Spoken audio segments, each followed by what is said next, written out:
Bebê que nasceu em Brasília no começo do mês com grave problema no coração depende de cirurgia para sobreviver. Decisão judicial que determina a cirurgia imediatamente ainda não foi cumprida. 21 dias de vida, 21 dias de sofrimento para Vitório e a família dele. O menino nasceu com síndrome de Down e cardiopatia congênita. Precisa operar o coração com urgência. Ele está internado na UTI do Hospital Materno-Infantil de Brasília. Do lado de fora, parentes e amigos clamam pela vida do bebê. Vitório! Vitório! Vitório! O problema é que não há vaga no Instituto de Cardiologia, o único hospital do Distrito Federal onde o procedimento é feito pelo SUS. Há 13 dias, a família conseguiu esta liminar na Justiça. O Tribunal Regional Federal da Primeira Região determinou imediato transporte, internação em UTI, cirurgia e tratamento médico em hospital de referência cadastrado no SUS ou em hospital privado, com despesa custeada pela Fazenda Pública. Mas até agora não há solução para o caso de Vitório. Não foi atendido esse pedido, não havia vaga no ICDF, segundo o ICDF, e os hospitais particulares disseram, não vamos receber porque o governo não repassa o valor para a gente. E a cada dia, a situação do menino fica mais delicada. Agora ele já começou a sofrer a consequência da demora da cirurgia, que está tendo muita descompensação no coração, aumentar a medicação, uma medicação que vai deteriorando a criança por dentro. Então, ele precisa urgente dessa cirurgia. A filha de Lourdes já passou pelo mesmo problema, mas como tinha plano de saúde, a menina pôde ser operada 2 vezes e está saudável. Hoje, Lourdes se solidariza com a família de Vitório. A gente imagina qual o sofrimento dela, né? O quanto deve estar sendo difícil para ela, por isso que nós viemos nos juntar e dar essa força para ela.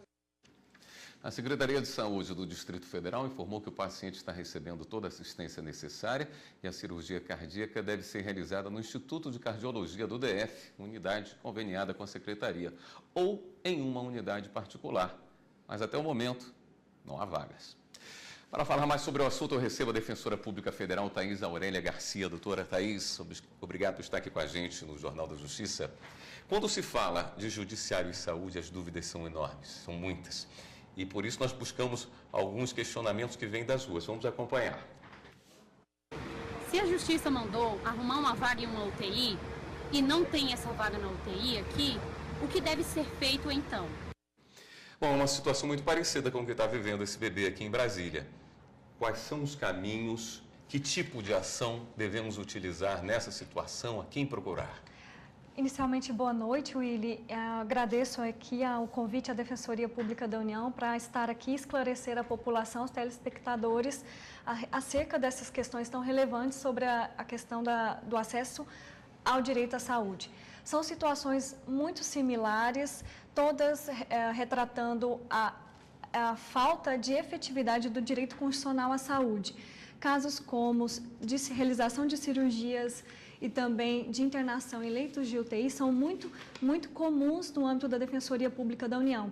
E a medida que tomamos após o ajuizamento da ação é reportar esse descumprimento ao Poder Judiciário, mediante ao comparecimento da parte relatando isso, seja em atendimento na própria Defensoria Pública da União, seja também em atendimento em plantão, em regime de plantão também. Nessas situações, comunicamos, peticionamos no bojo do processo, informamos o juiz e requeremos medidas coercitivas para efetivar esse cumprimento da decisão que concedeu o pedido de tutela de urgência, por exemplo. São medidas como o arbitramento de multa, se esta já foi arbitrada, a sua majoração, então é uma multa diária que realmente tende a ser bastante onerosa para os poderes públicos, assim como solicitamos à parte assistida que leve à Defensoria Pública da União um orçamento com uma previsão por prazo determinado de uma internação em leito de UTI ou, inclusive, com base num orçamento pelo tempo previsto da necessidade do medicamento. Então, nessas situações, juntamos no processo esses orçamentos e pedimos o bloqueio de verbas públicas. Com a liberação e com a decisão judicial deferindo esse pedido, os valores são bloqueados nas contas públicas e a parte terá acesso a esses valores por meio de um alvará judicial. Então, essa é uma medida que tem surtido certo efeito em determinados casos em que há esse descumprimento reiterado por parte tanto da União quanto do Distrito Federal, por exemplo. Doutora Thaís, vamos acompanhar mais uma pergunta. No caso de um paciente que entrou na justiça e que não foi sanado o problema, ele vindo a falecer ou ficando com alguma sequela, quem vai responder? Essa é uma situação que, infelizmente, acontece, que a gente não espera que chegue a isso, mas se a pessoa que estava requerendo acaba falecendo, quem é responsabilizado no caso? O Estado, a União, o Distrito Federal? Nessa situação, está comprovada a omissão dos poderes públicos e, inevitavelmente, a responsabilidade de todos que foram réus na própria ação. Então, tanto a União quanto o Distrito Federal, se estão enrolados no processo, ou o município nos demais estados, serão responsáveis, inclusive, por perdas e danos morais também à família, que eventualmente, ou a própria parte que sofreu alguma sequela. Vamos acompanhar mais uma pergunta? Eu pego medicação pelo SUS para anemia e eles demoram de 15 a 45 dias a liberação ou mais. Nesse período, o que eu faço para agilizar a medicação? O que a senhora orientaria? Nessa situação é importante a parte estar amparada por um relatório médico.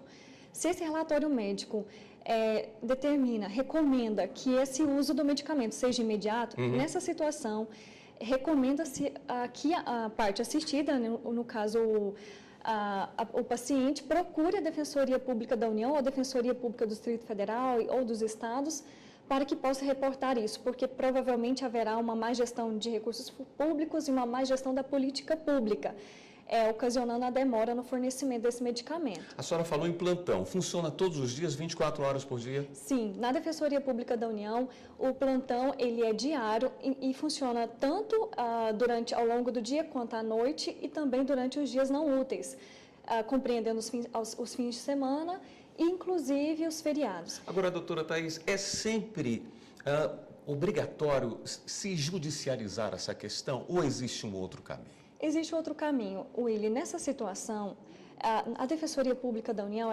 ela sempre tenta a tentativa extrajudicial de conflitos. Então, quando o assistido, comparece à Defensoria Pública da União, nós tentamos verificar junto à Secretaria Estadual ou Distrital de Saúde a possibilidade de verificar o atendimento daquela demanda. Sendo infrutífera ou não sendo atendida, nesses casos, a próxima medida a ser tomada é o ajuizamento de uma ação individual ou coletiva, a depender da situação. Nesse ponto, é muito importante realçar que a Defensoria Pública da União ela tem a legitimidade para propor ação civil pública. Então, havendo situações de má gestão de recursos públicos, sobretudo no atendimento da atenção básica, nessas situações a Defensoria Pública da União ela pode ajuizar e deve ajuizar a ação civil pública para evitar a massificação dessas demandas. É o que ocorreu, por exemplo, no caso do ajuizamento da ação civil pública para regular o atendimento do serviço de radioterapia aqui no Distrito Federal. Inclusive, após o ajuizamento dessa ação civil pública em conjunto com a Defensoria Pública do Distrito Federal, foi proferida uma decisão liminar determinando aos poderes públicos a apresentarem um plano de ação para efetivação desse tratamento de saúde. Que já resolve a vida de muita gente. Muita gente, doutora milhares Thaís, de pessoas. Muito obrigado por estar aqui no Jornal de Justiça e seus esclarecimentos. Muito obrigada, eu que agradeço e que as defensorias públicas, de modo geral, estão aí para fazer valer esse direito à saúde como prioridade. Muito obrigado.